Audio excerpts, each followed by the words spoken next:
Good afternoon, everyone. We're going to wait just a few seconds while everyone comes into the webinar, and we'll begin in just a moment.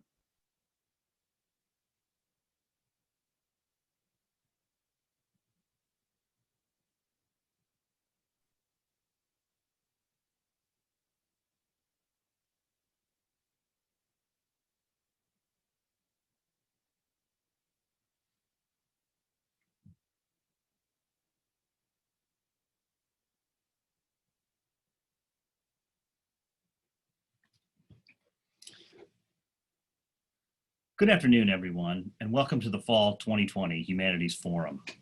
Today's presentation is the first of a two-part series on plagues and pandemics throughout history.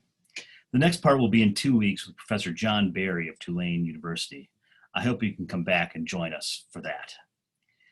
The Humanities Forum is an initiative of the Humanities program at Providence College, directed by Professor James Keating and moderated by Professor Raymond Hain. My name is Patrick McFarland. I teach in the philosophy department and in the development of Western civilization program at Providence College. I'm also affiliated with the humanities program and am a member of the Humanities Forum program committee.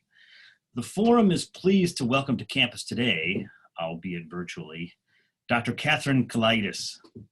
Dr. Kelaidis is currently the resident scholar at the National Hellenic Museum in Chicago and visiting assistant professor of classics at Loyola University in Chicago. Dr. Kelaidis graduated with a degree in classical languages from the University of California at Berkeley and holds a Ph.D. in classics from the University of London. She has written for many publications, both scholarly and popular. She is the author of the forthcoming book, Saving Jesus, Soteriology and Popular Culture, to be published in 2021. Her written work spans a variety of interests from ancient Greek tragedy and mythology to Orthodox Christianity to contemporary politics, with many spots in between. I was thinking from ancient Greek tragedy to contemporary politics, from the sublime to the ridiculous. Exactly. Exactly. That's the thrust.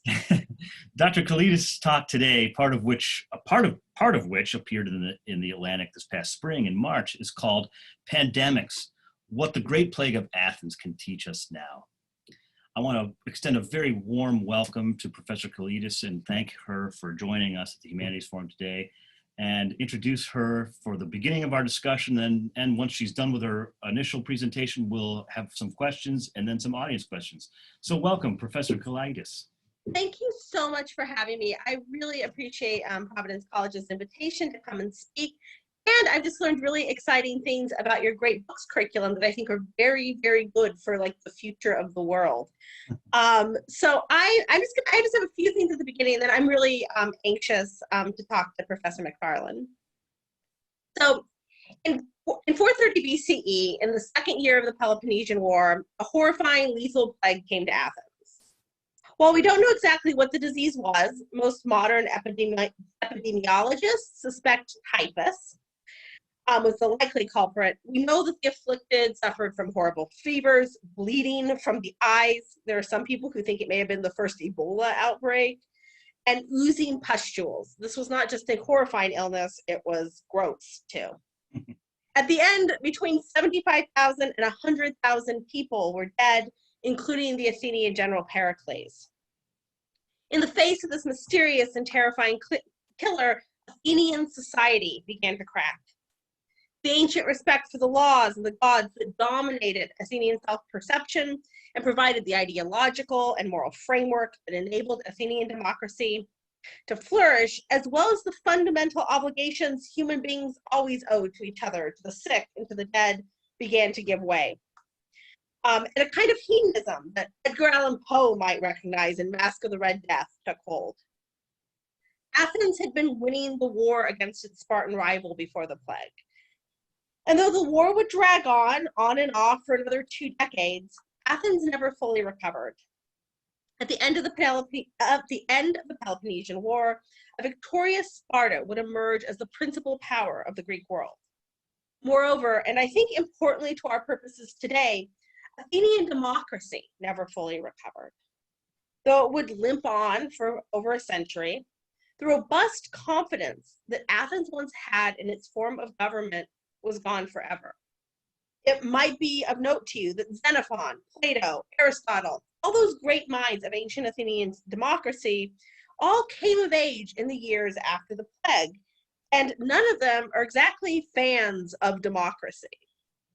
So in the year before the plague, Pericles could get up in his funeral oration and say with confidence, our form of government does not copy our neighbors, but is called an example to them. Within 50 years, Plato was writing that dictatorship naturally arises out of democracy. This transformation, which I would argue is in no small part related to the collapse of social mores during the plague, means something to us in 2020. So basically, this is notes from another crappy year. And that's what I want to talk to you about today. But before I do, a warning. Until 1994, when archaeologists discovered a mass grave in a place that, during antiquity, was on the outskirts of Athens, there existed no independent collaboration of Thucydides' account of the Great Plague of Athens. In fact, Thucydides' whole account of the Peloponnesian War, the Great Plague, cataclysmic events that rocked the Greek world between 431 and 404 BCE, Thucydides is our only written source for that. I mention this lack of collaboration because it makes a quite important point about history, particularly ancient history. Our sources are so shockingly few, it is difficult to not just to know what really happened, whatever that means, but to grasp in any meaningful way an alternate interpretation of events. This may sound strange coming from me, but history is not a great teacher. In fact, history only teaches us two lessons. Don't start a land war in Asia. Don't invade Russia in the wintertime. Everything else comes with a caveat. But while I don't think history is the best teacher, I do think history suits us well in the role of counselor and confidant. History is our trusted older cousin, the one who got into a lot of trouble after high school, but now has a job in telemarketing, and our aunt says it's going well, and it seems to be working out. So here are what I think are the three lessons history is trying to convey to us about the Great Plague of Athens that means something to us today. Nature is not a rival to be messed with, and will always have the last word. There is little doubt that in 430, Athens was the most powerful and prosperous place in the Greek world. In every human indicator, it was arguably unrivaled. And yet when it was confronted with an enemy that arose out in nature, outside of human civilization, all those societal defenses collapsed. Most of you are likely too young. You're probably in grade school, I'm imagining, when this happened. But my generation graduated from university into the Great Recession. I have some simpatico for you here. In the case of the Great Recession, the problems were largely with the markets and responded reasonably well to corrections in the market. The economic calamity that we are facing today is materially different. The problem is not some glitch in the markets, some error or fault in man-made systems. Instead, it's a virus, a threat to human lives and subsequently to the economy, arising outside of civilization. This is a threat that doesn't respond to tweaking within civilization because it arises out of something outside of our control. And COVID-19 is just the beginning. Climate change is the existential threat. Not so much to life on the planet, but to our lives, right? The planet will probably be okay. It's us that's in trouble. That's not to say civilization is powerless. Vaccines, technology, these things help. In the case of natural threats, humility is required. The Athenians didn't learn that, and hopefully we can. Two is that human institutions, norms, and conventions are fragile things. And this is especially true in a democracy.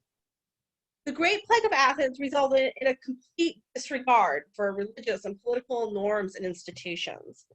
But those things, those kind of whispers of disregard for those norms were already happening in the society.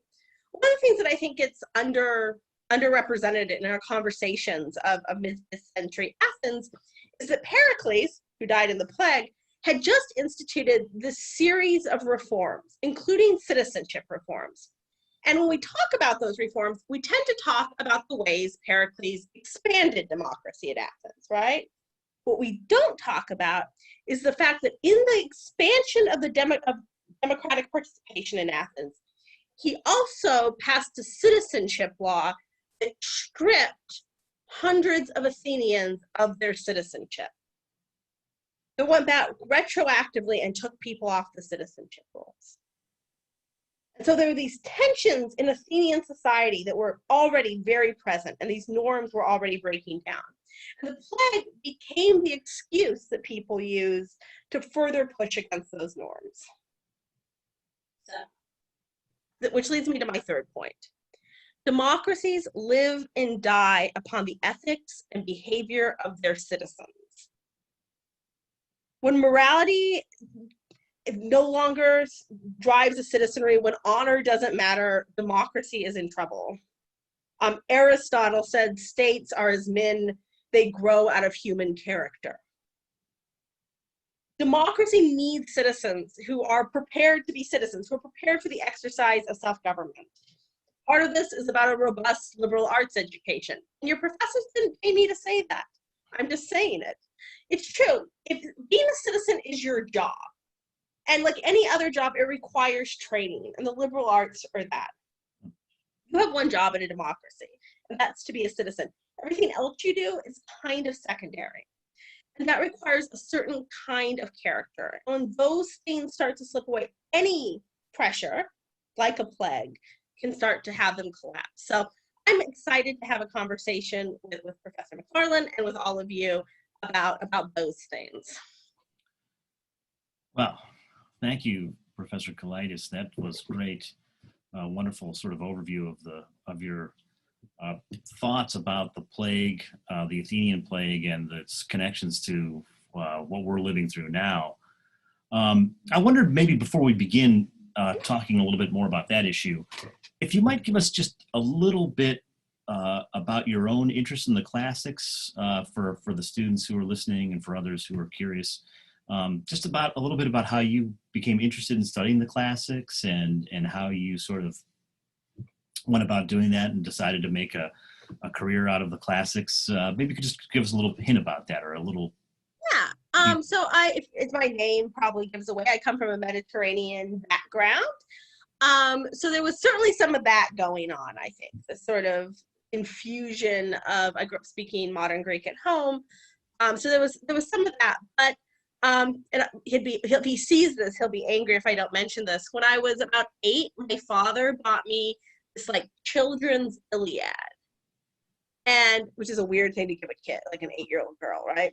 But I remember that kind of sparked something in me, and I was interested in languages. By the time I got to Cal, I was interested in languages. I was interested in history. Yep. I was interested in literature, kind of all those things, and classics was the place where I could do that, right?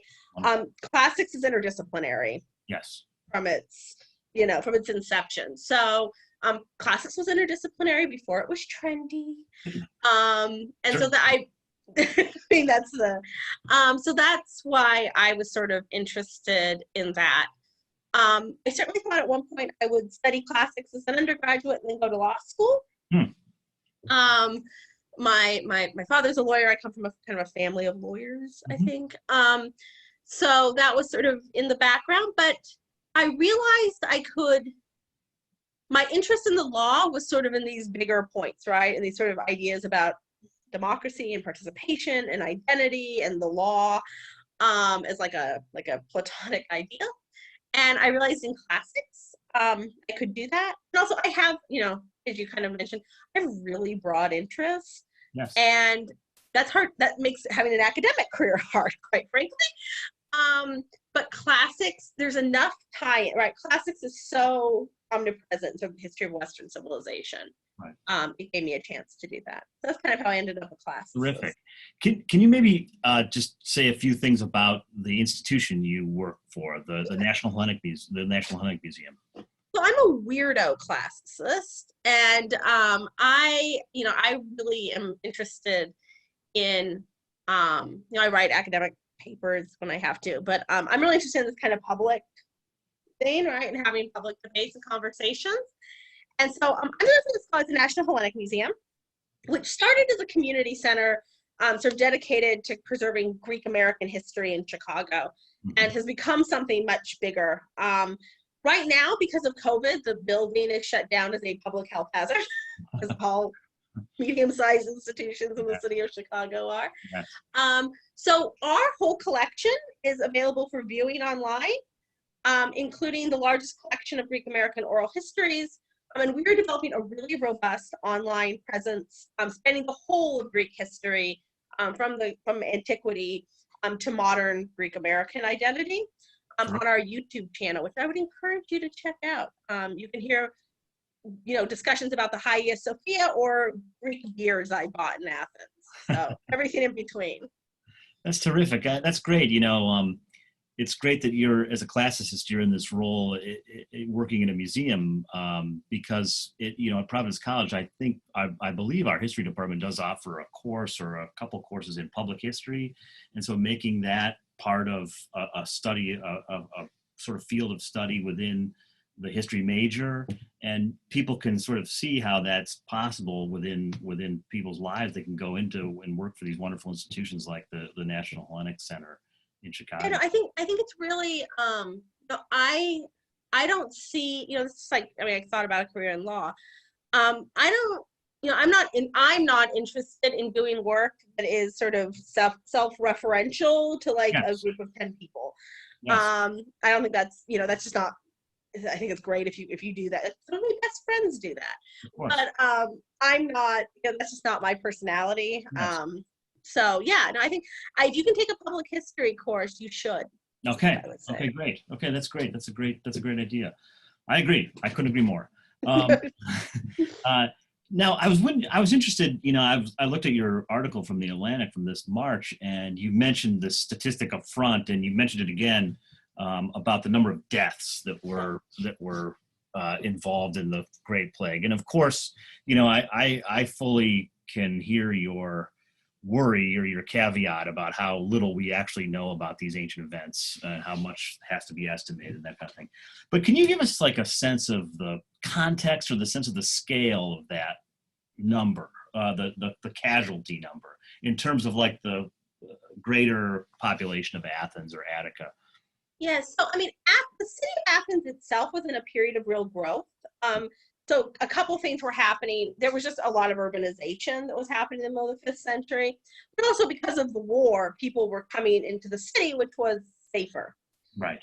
So it's hard to get an exact number, but probably Athens was 500,000 people, give or take, at the time.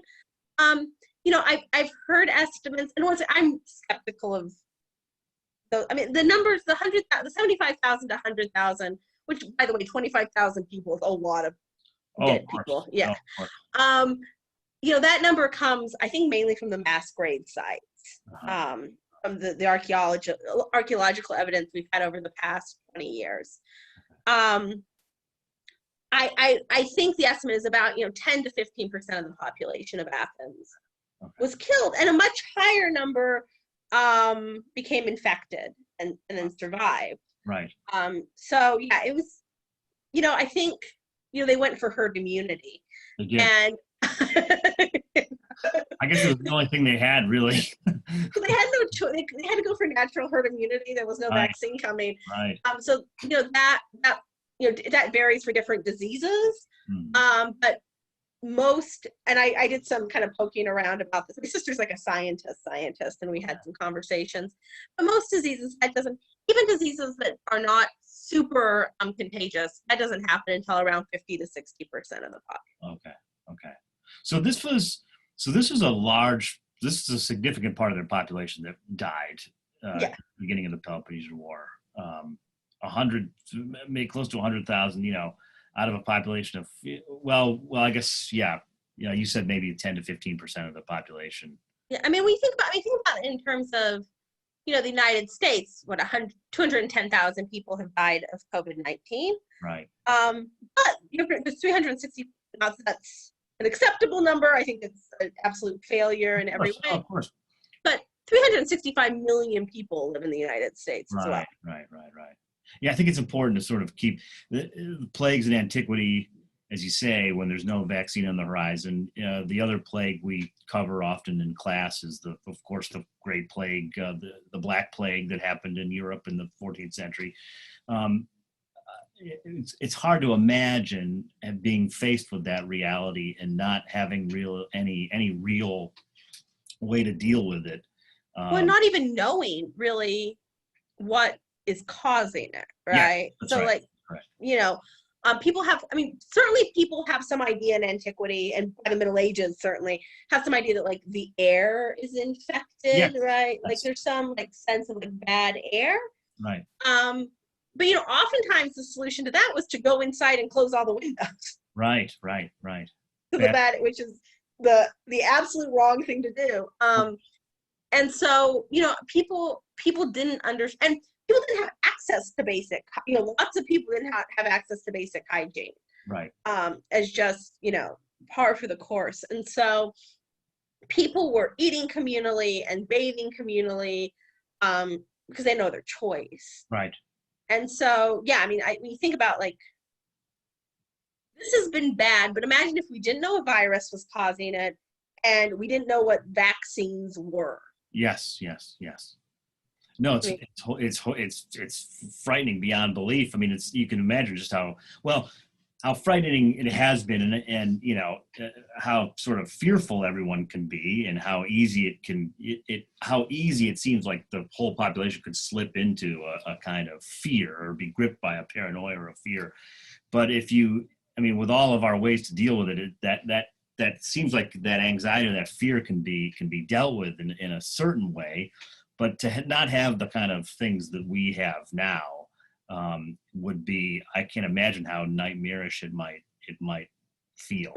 If I'm not talking out of turn, one of the things that surprises me, I guess, about people who sort of reject the science, right, is that's what's giving me comfort right now, just on a purely personal note, is that, there is this sort of, the models have been quite accurate, that sort of thing is I think really comforting when you think about what that meant.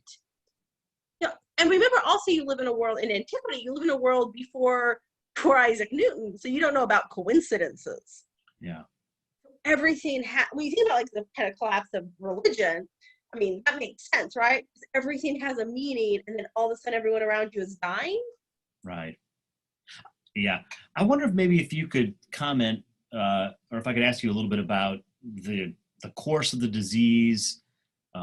You mentioned a little bit about some of its effects and what it might have been, but how were the ill cared for, or were the people who were sick cared for?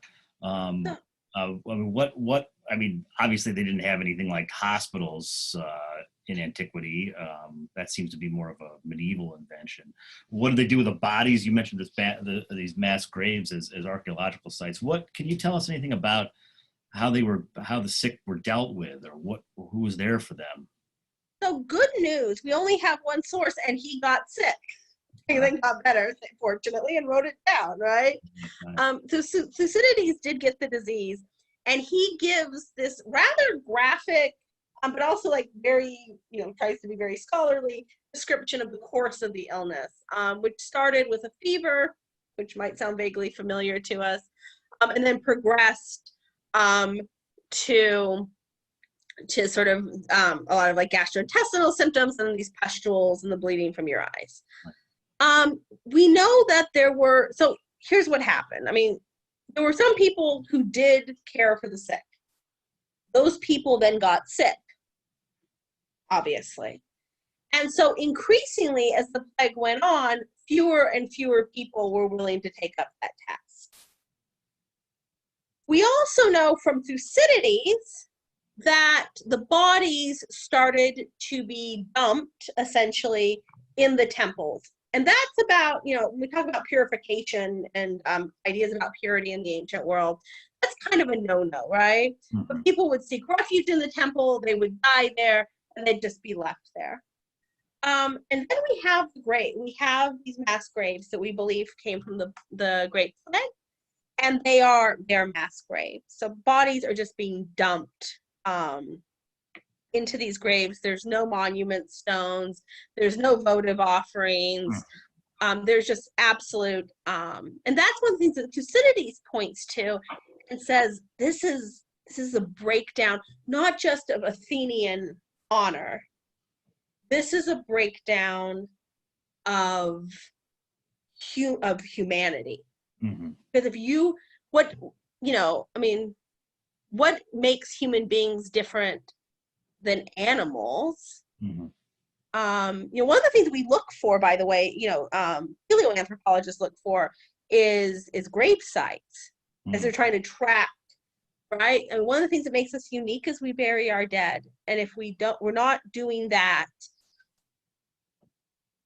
right, not good.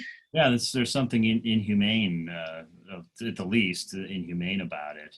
One of the things I happen to be interested in, sort of just academically, is ancient medicine, ancient Greek medicine, and you do get a sense reading these, 60 odd treatises that belong to the Hippocratic corpus. Itinerant doctors who would go from place to place and sort of try to heal people, and some of their methods and techniques, to us look quite primitive and barbaric and painful, but they tried with what they had, and there are scholars who think that a lot of theoretical reflection on medicine really was due to philosophy as it originated in Athens, philosophical thinking as it originated in Athens, and how that gets into medical thought. I think, sorry, I didn't mean to interrupt you. Go ahead. No, I was gonna say, I think there's a slight delay, I didn't mean to interrupt. But I think there is this, the only thing, I mentioned that thing about, nature's not to be closed. I think Athens definitely had come to a place where they felt very confident in their ability to manipulate nature, whether that was through scientific or through religious offering. Right. And then that didn't happen.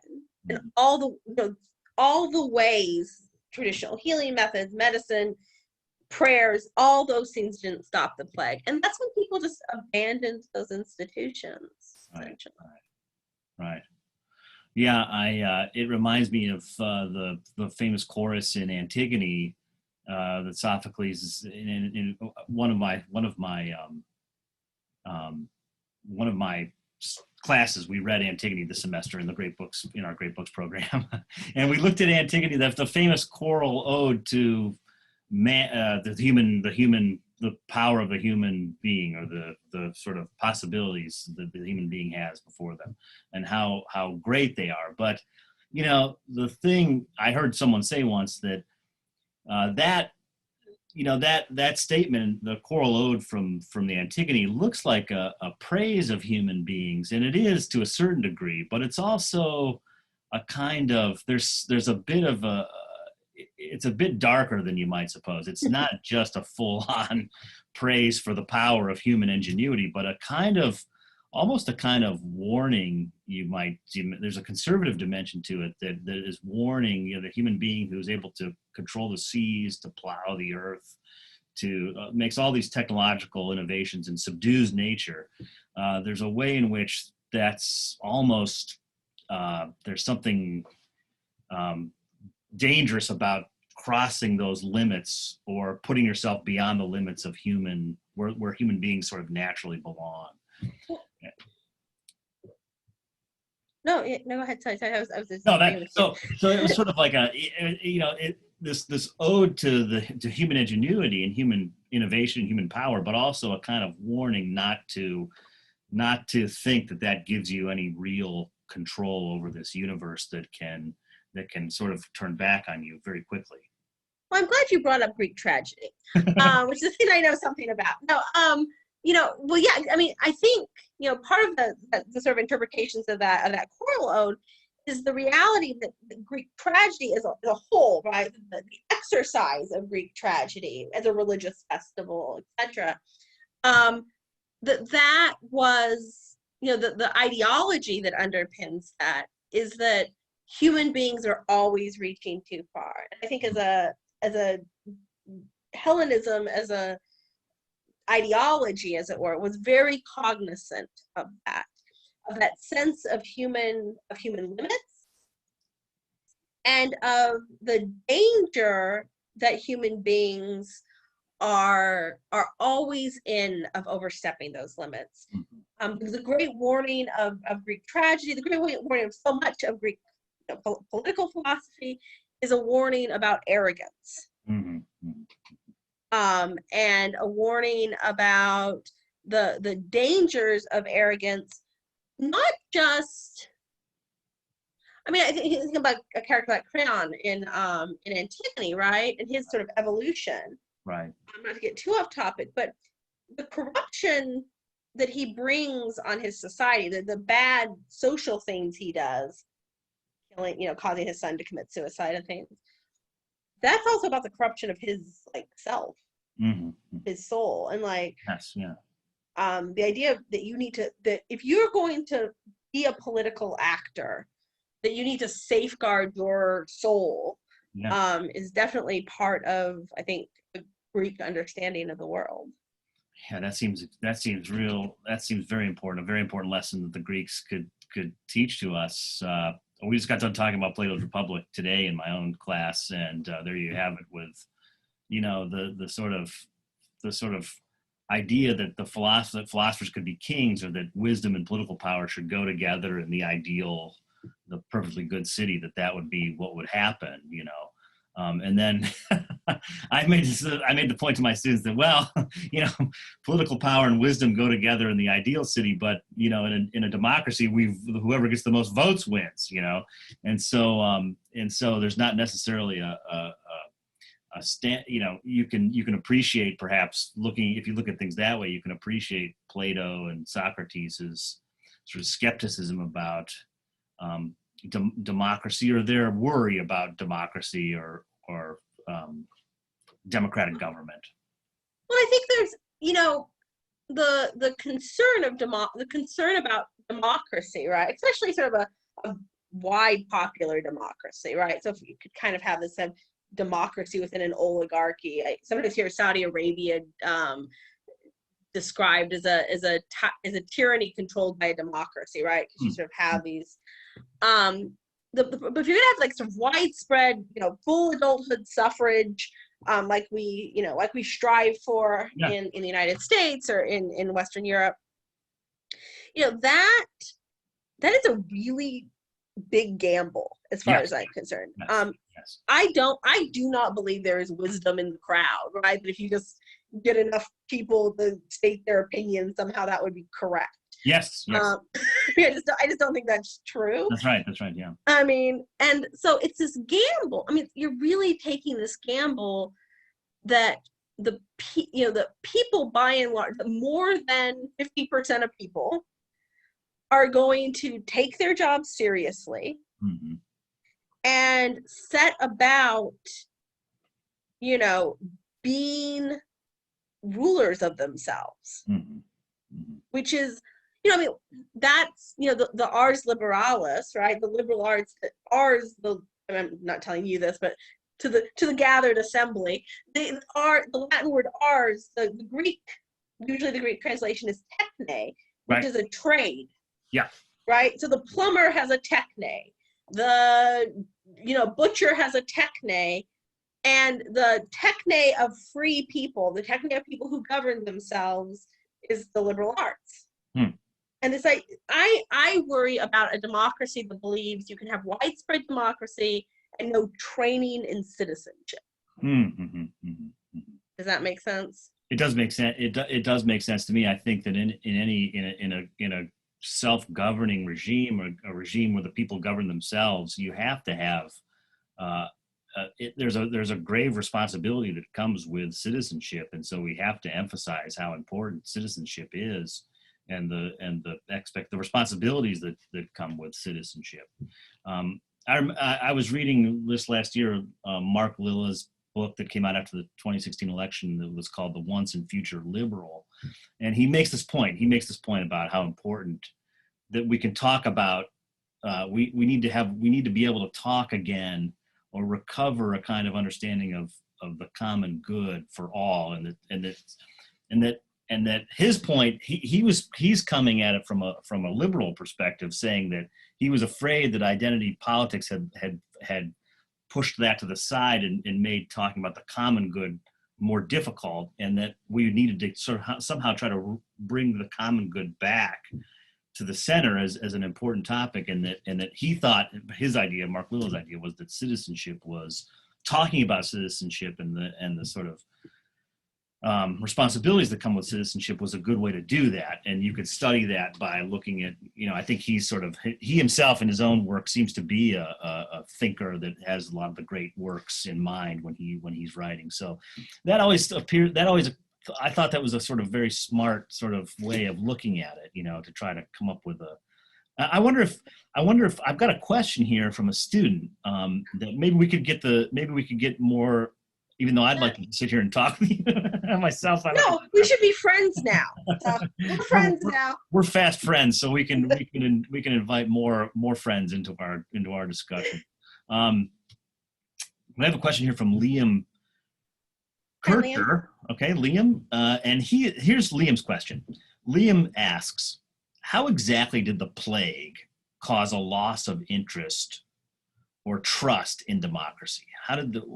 How exactly, did I say that clearly enough? How exactly did the plague cause a loss of interest or trust in democracy?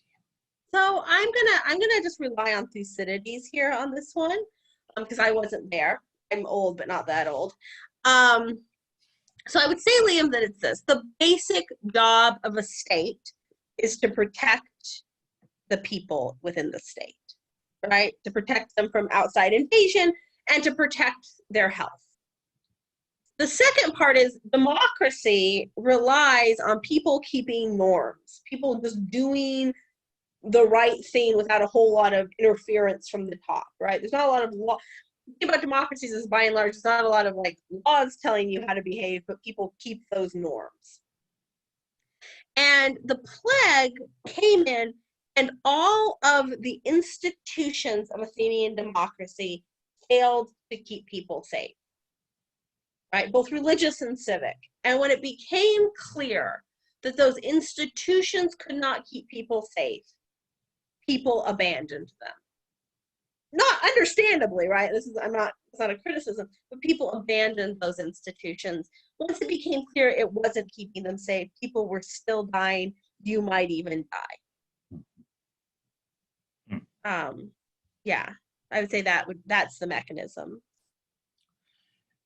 That's pretty interesting. Maybe I can follow up if you'll permit me, Professor Kelaidis. Can you maybe just talk just a little bit about Pericles and his role as a leader in democratic Athens? Because that's always sort of difficult to get your head around, since he was so prominent a man, and yet the people, ostensibly the demos, was in charge of the polis. So what was his influence like, and how did his loss early on, did that contribute to the chaos and the sort of tailspin that Athens sort of went into? I mean, it didn't help. Yeah. Pericles is a figure who is very interesting, I think, sort of as we talk about populism and things. So Pericles was from a very elite background. I think that's it. Lots of populists are very rich people from rich families, just FYI. Right. So Pericles is from a very elite background, and he came to power essentially kind of seizing a moment in which people had largely turned against the traditional aristocracy, the traditional oligarchy. And he sort of positioned, even though he was from the same, he went to the same country clubs, one might say. Yeah. He sort of positioned himself against that. And then he did what I think is a really interesting sort of thing, is that he started to implement these reforms, and my mind went blank on the historian who I think kind of created this schema initially, but he created a series of reforms that probably were better for individual people, that made the lives of individual people. So if you were sort of a working class freeman in Athens, your life probably got better as a result of the Periclean reforms.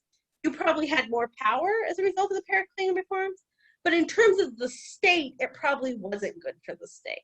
And his power was really shored up against that. The other thing, and we don't talk about this enough, I think, when we talk about Pericles and like build statues to Pericles, is part of the way he got power is he got a bunch of wealthy Athenians who had foreign mothers 3 or 4 generations back kicked off the citizenship rolls. And so he changed the law, with the support of, now there's more people voting, right? So he can change the law so that you needed to have an Athenian father and an Athenian mother to be an Athenian citizen, as compared to previously when you had just needed an Athenian father. And he made that retroactive. The point of that is most common people did not have foreign ancestors of any kind, right? Like, where would they meet them? That was something that was very much concentrated among the elite. And so what he had managed to do was actually get some of his chief rivals excluded as citizens. Pretty shrewd. Like your grandma was born in, Ephesus or whatever. Yeah, wow. So he did things that on the surface, and this is, I think, the danger of populism. On the surface, he did things that expanded democracy. He was a great populist, but underneath, he was eroding the institutions that made the common good the center of the state. That's super interesting. Yeah, that's right. I think that's got to be right, because that part of Pericles' career doesn't often get emphasized, and it helps round out the picture of his statesmanship as a sort of leading political figure in Athens. That's got to be right. I've got another question from a student, from Sarah McLaughlin. That's a great name. It is wonderful, Sarah. Sarah McLaughlin asks, were there any common religious explanations for the plague of Athens? Did they believe the gods were punishing them, were punishing them as a group of citizens, or a specific group of people for something? Great question. Yes, that's a great question. And this is actually, so I'm really interested in like religion is like a social mechanism. Yeah, right. I noticed this. In writing. I'm interested in religion. I'm interested in religion. So thank you, Sarah, for giving me a chance to talk about my favorite topic. Great. So initially, it appears, and once again, we have one guy's story, right? So, and we know from other sources, the Greeks thought disease was caused, and people for a really long time, including now, think disease is caused by, anger from the gods. Here's the problem. Ancient Greek religion was very contractual. So you would, I do this, and then you do this, and I do that, right?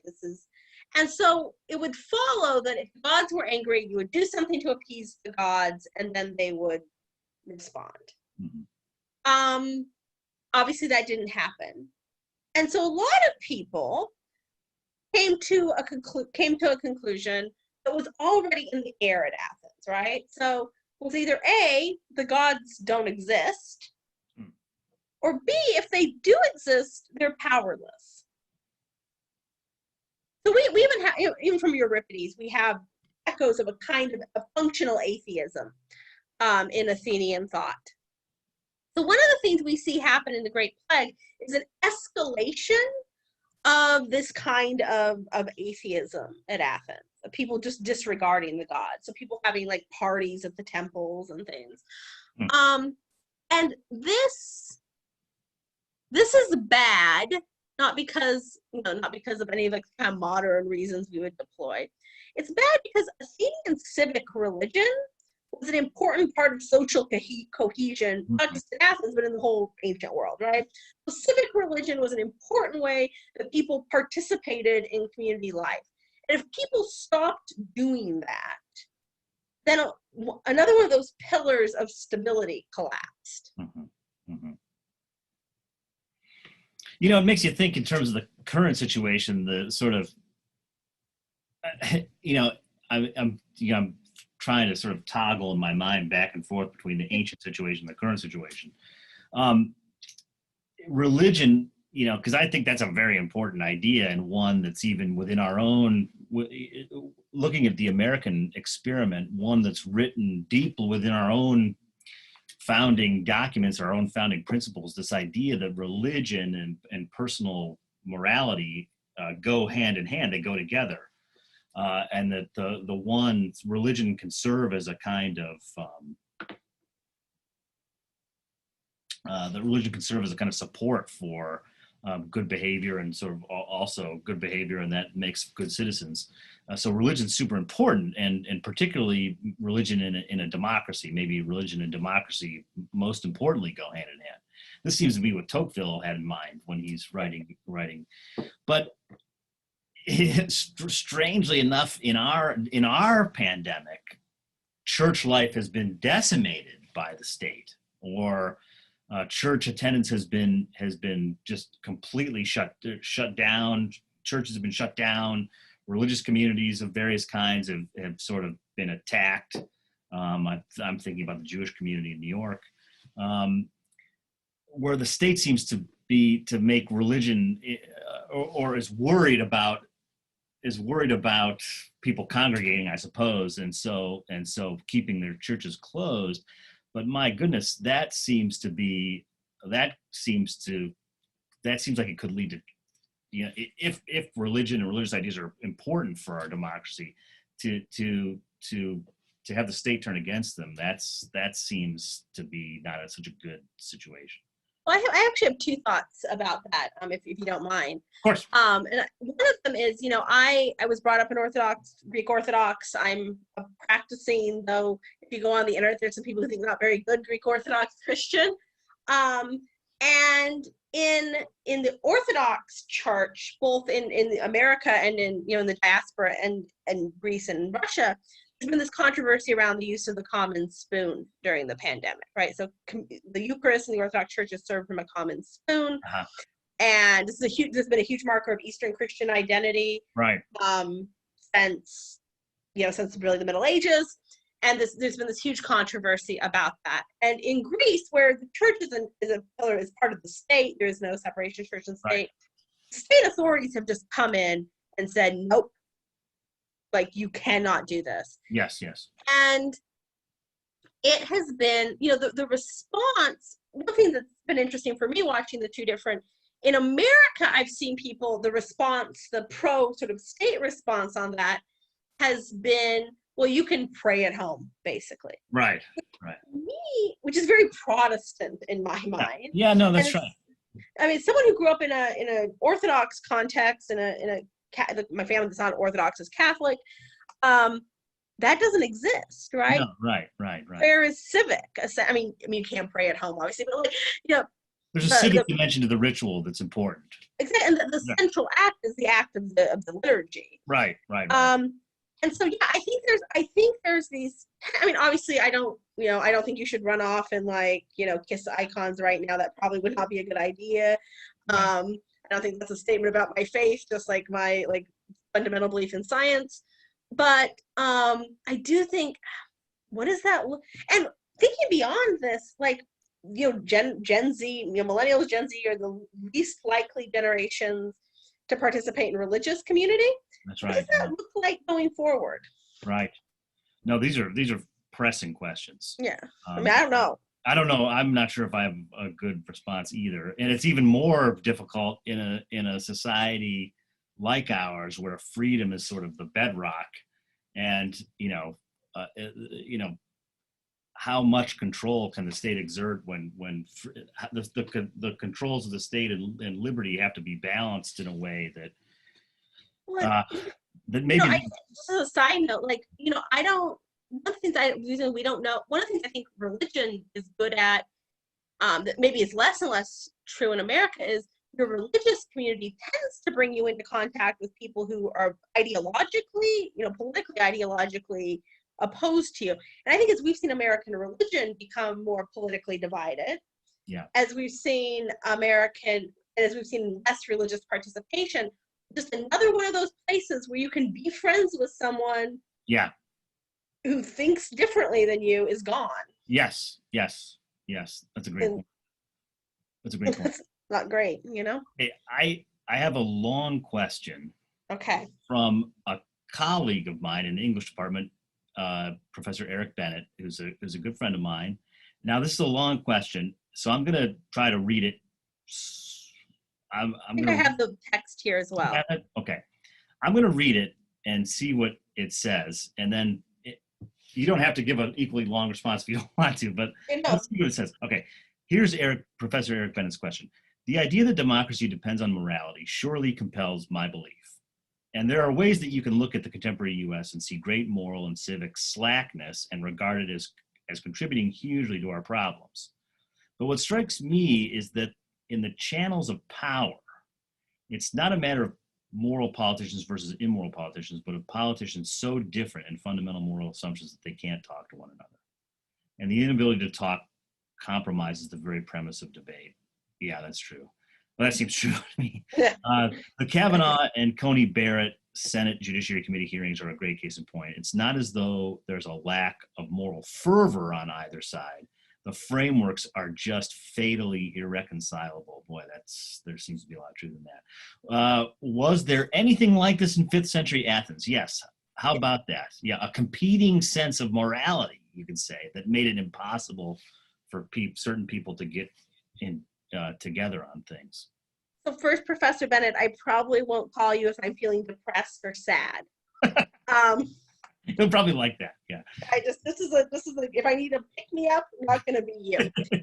I'm sure you're lovely, but not for that. If I'm no, really happy. He's very lovely, but boy,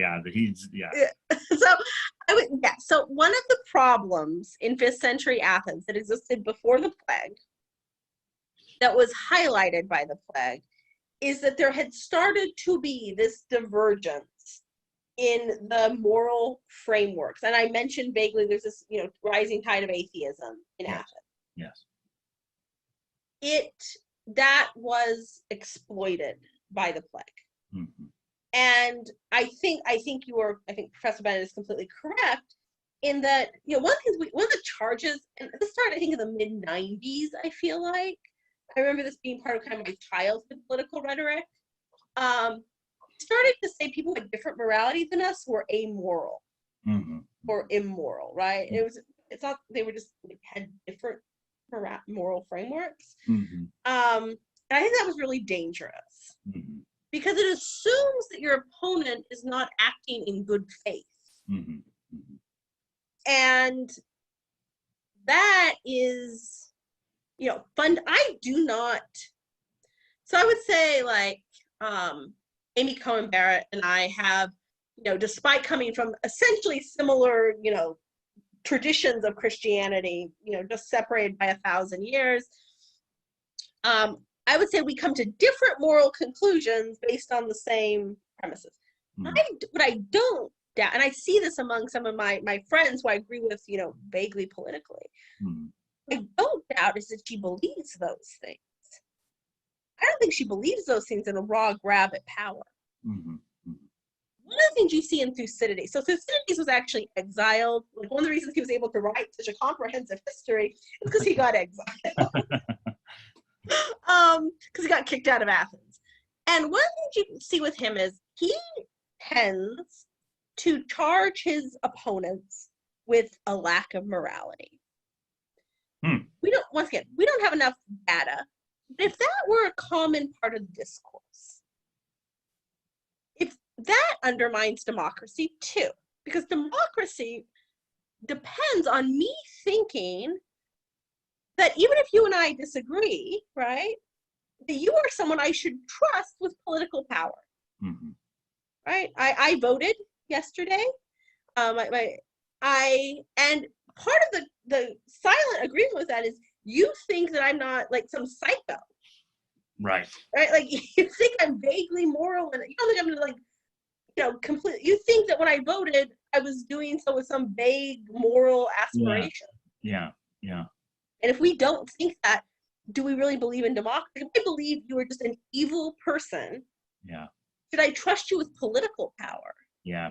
You know, I just to very quickly follow Yeah. up on that. I saw today on the news that Lindsey Graham, Senator Lindsey Graham, hugged Dianne Feinstein after the thing, and people were calling for her resignation because she hugged Lindsey Graham, and that just, I thought to myself, boy, if that's going to happen, we're in a very bad situation, because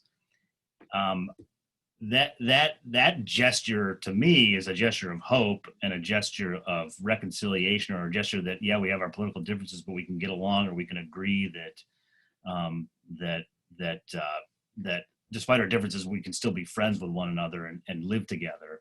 And if we can't have that, then it's going to be a long road ahead. I know you have to wrap it up. If you think your fellow citizens are evil, then you can't have a democracy. Yeah, no. I mean, you just can't, right? Because I don't want evil people running the country. Right. No, that's right. Okay, how about as a sort of final question? Yeah.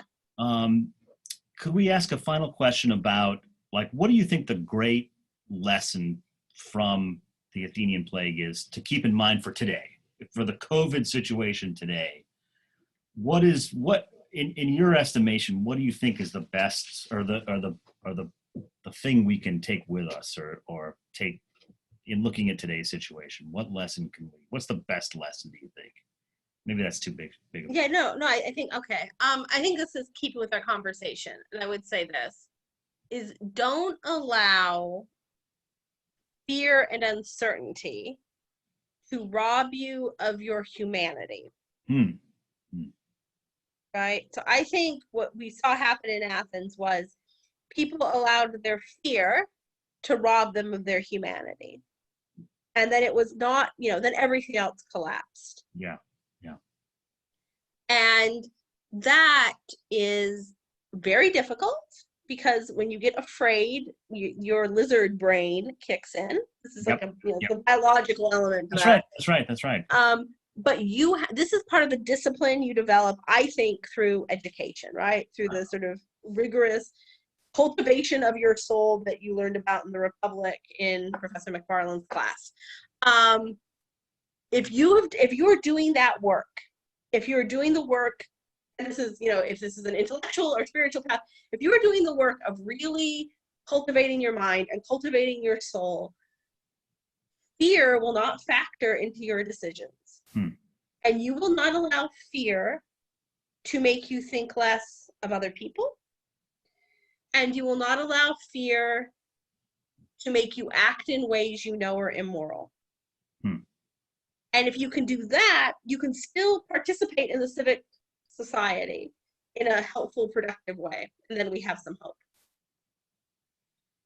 Well, I can't think of any better way to end this discussion than by having you say that, because that I think that is just tremendous. That is exactly, from as far as I can tell, in an earlier conversation I was having with someone, looking at the cardinal virtues, I thought to myself, and I was talking about it too, courage, the virtue of courage. We really need to recover that, and have courage to face we've, in a sense, life has been very good for us these many years in the United States, and around the world, relative peace, and we need to have the courage again to retain our dignity as human beings and citizens, and to fearlessly go out and meet our fellow citizens and try to help them and understand them. I think that's a great lesson. I think that's it. Well, Professor Kelaidis, I'm very happy to have you with us at the forum today. Thank you so much for bringing your kind spirit and your wisdom to our group. And I want to wish you the best. And I hope you can come back and join us again. And I hope everyone will join us again at the Humanities Forum in 2 weeks, when we have part 2 on the great influenza of 1918. Thank you for having me. And I'm probably going to come in 2 weeks. Wonderful. We'd love to have you. Thank you. Thank you again. No, thank you so much. Okay, take care. Bye-bye. Sure. Bye, everyone. Take care.